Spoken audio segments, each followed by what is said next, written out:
नमस्कार दोस्तों, मैं धर्मेंद्र आप सभी का स्वागत करता हूं आपके अपने YouTube चैनल डू योगा धर्म में। आज एक बेहद महत्वपूर्ण विषय पे बात करना चाहूँगा और ये विषय आपसे भी कहीं ना कहीं जुड़ा होगा।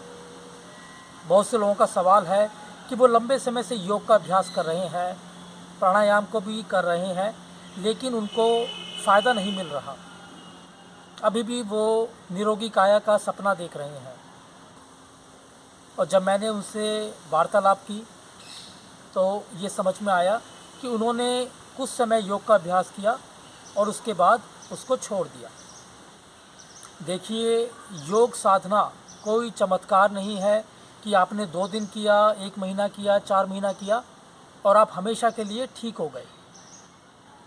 महर्षि पतंजलि भी कहते हैं कि योग की साधना में आपको नित्य जुड़ना होगा, तभी आप निरोगी काया को पा सकते हैं। जहाँ कोई बहाना नहीं चलेगा, जो अक्सर लोग करते हैं कि आज कहीं काम पड़ गया तो 2-4 दिन का ब्रेक ले लेते हैं, फिर दोबारा योग को शुरू करते हैं, फिर बीच में कहीं ना कहीं चले जाते हैं। योग साधना में अक्सर लोग सांसों का ध्यान नहीं रखते, ना वो सही ढंग से सांस ले रहे हैं, ना सही ढंग से सांस को छोड़ रहे हैं। ये देखने में भी आता है कि योग के भीतर वो सांसों को जल्दी जल्दी ले रहे हैं और जल्दी जल्दी बाहर फेंक रहे हैं, जिससे वे समुचित लाभ से वंचित रह जाते हैं। देखिए, योग साधना में सांसों का ठहराव बहुत ज़रूरी है।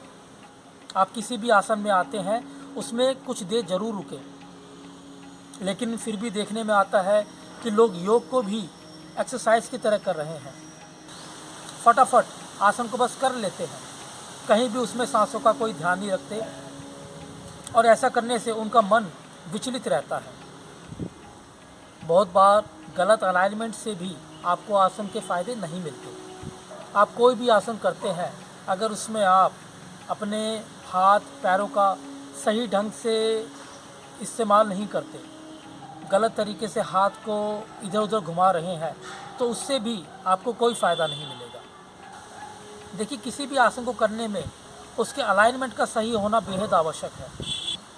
एक आसन देखते हैं, अंजनी आसन, जिसमें लोग अलाइनमेंट की कैसे गड़बड़ करते हैं वो मैं आपको दिखाना चाहता हूँ। आप टेबल पोजीशन में आए, एक बार फटाफट देखते हैं। अपने एक पैर को आगे करें। अब अंजनी आसन में मैंने देखा है लोग अक्सर ये करते हैं, घुटने को कुछ इस तरीके से रखते हैं। अब इसमें आपका घुटना भी ख़राब होगा, अलाइनमेंट ख़राब हो गया, क्योंकि घुटना और आपकी जो एड़ी है वो एक ही लाइन में स्ट्रेट होनी चाहिए। ये तरीका बहुत लोगों को मैंने देखा है। ऐसा करने से आपके घुटने की समस्या और ज़्यादा बढ़ जाएगी। इसलिए आसन में अलाइनमेंट का विशेष ध्यान रखें। अब सही तरीका देखते हैं।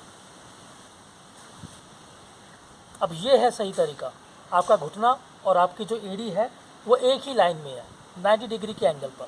ये आपका अलाइनमेंट होता है।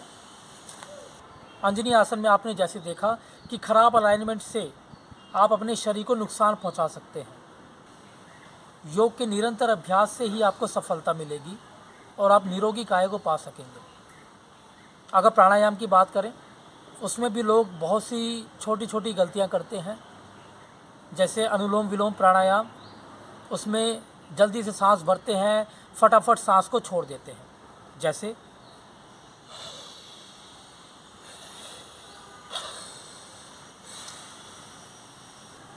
क्या लगता है आपको, इस तरीके से किया गया हुआ प्राणायाम क्या आपको स्वास्थ्य प्रदान कर सकता है? जी नहीं, इससे तो उल्टा आपका मन ही विचलित होगा और आपकी समस्या और भी ज़्यादा बढ़ जाएगी। फिर आप दोष देंगे कि मैं इतने समय से प्राणायाम कर रहा हूँ और मुझे फ़ायदा नहीं हो रहा, क्योंकि धीमी गति से छोड़ा हुआ सांस आपकी चंद्र नाड़ी को, आपके पैरासिम्पैथेटिक नर्वस सिस्टम को एक्टिव करता है। ओमकार में भी ऐसी गलतियां देखने को मिलती है। अक्सर लोग जब प्राणायाम का अभ्यास करते हैं तो कमर को झुका के रखते हैं और इस तरीके से, और फिर ओमकार का अभ्यास कर रहे हैं। ओम ओम। आसनों में, प्राणायाम में भी लोग कमर को हमेशा झुका के रखते हैं। हर आसन आपकी स्पाइन के ऊपर काम करता है। तो अगर आप स्पाइन को झुका के आसन करेंगे तो उससे आपकी समस्या और ज़्यादा बढ़ेगी। प्राणायाम हो या योग साधना हो, दोनों में ही अपनी कमर को हमेशा सीधा रखें। जैसे ही हम सीधा बैठते हैं, हमारी प्राण वायु सही ढंग से कार्य करती है। वहीं गलत तरीके से बैठने से हमारी स्पाइन दब जाती है, इससे हमें पेट संबंधी बीमारियों का सामना करना पड़ता है। ये बात भी देखने में आई है कि योग साधना के पश्चात लोग शवासन का अभ्यास नहीं करते।